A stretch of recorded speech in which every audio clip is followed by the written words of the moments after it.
ବରକୋଳିର ଆଚାର ଏମିତି କିଏ ଥିବ ଯାହାକୁ କି ଏଇ ବରକୋଳିର ଆଚାର ଖାଇବାକୁ ଭଲ ଲାଗୁନଥିବ। ଆଜି ମୁଁ ଆପଣମାନଙ୍କ ସହିତ ଟେଷ୍ଟି ବରକୋଳିର ଆଚାରର ରେସିପି ସେୟାର କରିବି। ଯଦି ଆପଣମାନେ ସଠିକ୍ ଉପାୟରେ ଏଇ ଆଚାରକୁ ବନେଇବେ, ଆଚାର ପୁରା ଟେଷ୍ଟି ବନିବା ସହିତ ବିଲକୁଲ ବି ତେଲିଆ ହବନି, ପୁରା ବର୍ଷ ବର୍ଷ ପର୍ଯ୍ୟନ୍ତ ଏମିତି ହିଁ ରହିବ।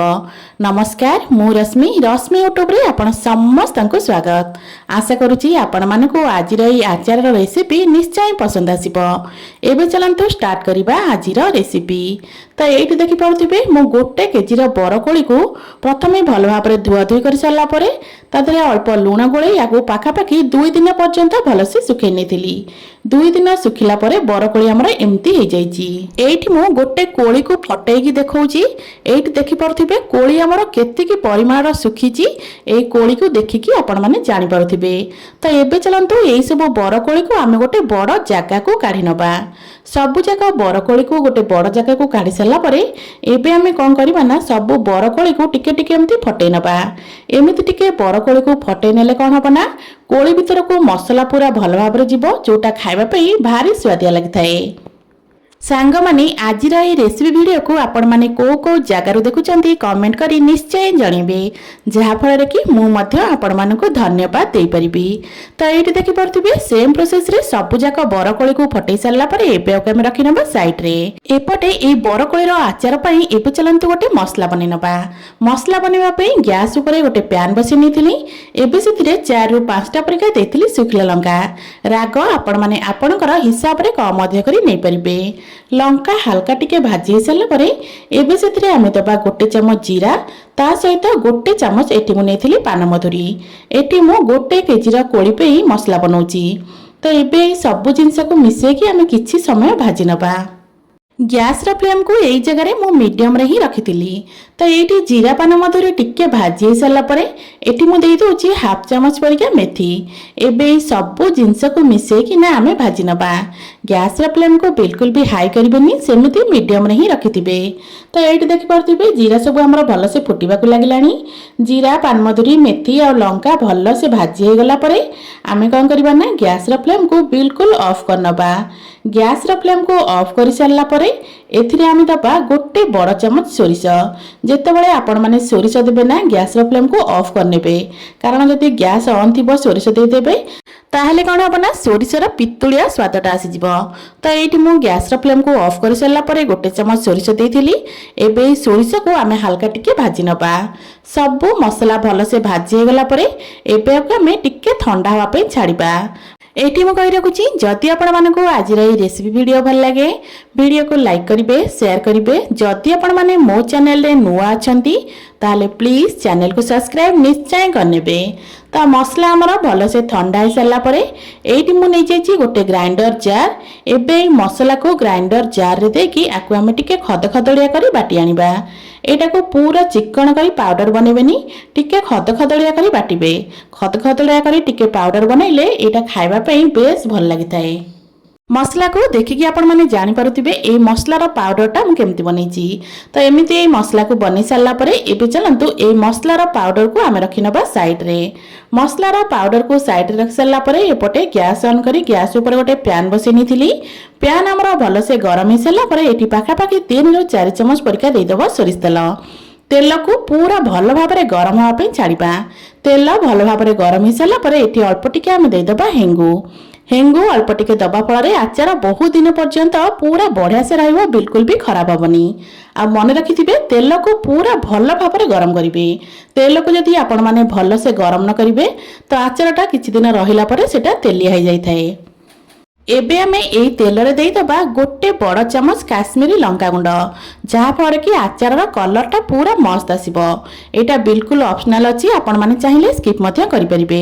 କଲରଟା ବହୁତ ସୁନ୍ଦର ଆସିବା ପାଇଁ ଏଠି ମୁଁ 1 ଚାମଚ କାଶ୍ମୀରୀ ରେଡ୍ ଚିଲି ଦେଇଥିଲି।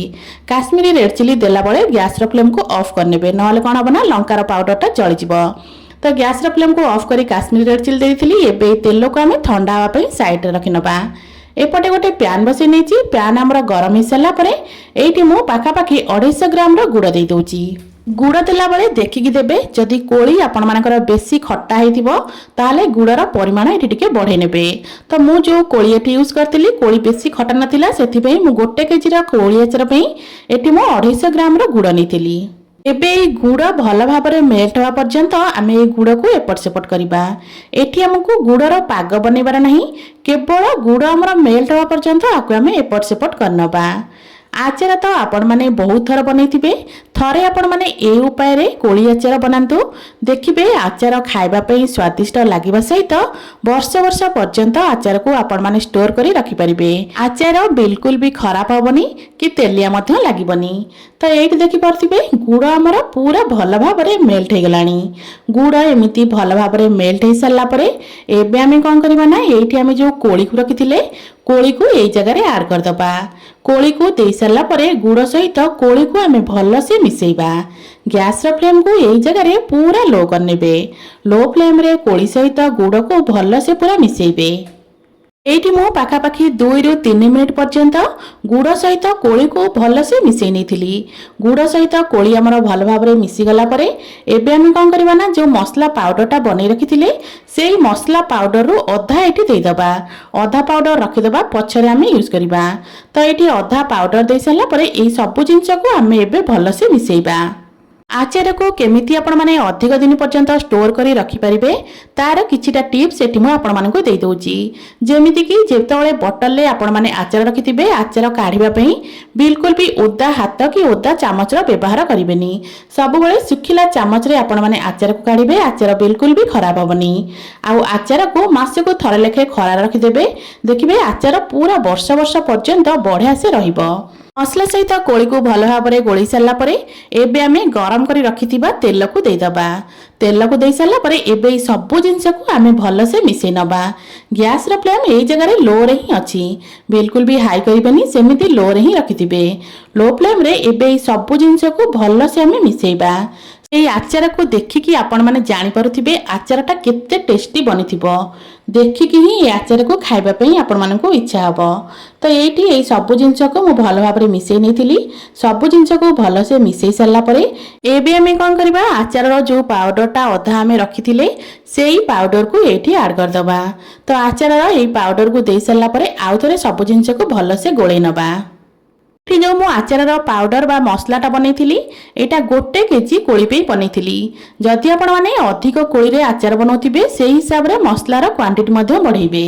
तो एठी देख पारथिबे सब जिंस को मु भल से मिसई नेची। सब जिंस को भल भाव में मिसई सारला परे आचारटा एठी देखंतु केते सुंदर देखाउची। देखिबा पई जेतिकी सुंदर लागुची ना, खाइबा पई मध्ये सेतिकी ही स्वादिया लागिबो। तो एबे हमें कौन करिबा, गैस रो फ्लेम को ऑफ करनबा। ए आचार को पूरा भल से ठंडा हवा पे छाड़ दबा। पाखापाखि 10-15 मिनिट रे आचारटा हमर बढ़िया भाव में ठंडा हो जिवो। 10-15 मिनिट आचार पूरा भल से ठंडा हो गला परे एबे हमें गोटे काचर बोतल ले ए आचार को पैक करनबा। आशा करुछि आपण मानकु आज रही कोली आचार रेसिपी निश्चय पसंद आस्तिबो। पुणी आसीबी गोटे नुआ रेसिपी नहीं, से पर्यंत रहउछि। नमस्कार, जय जगन्नाथ।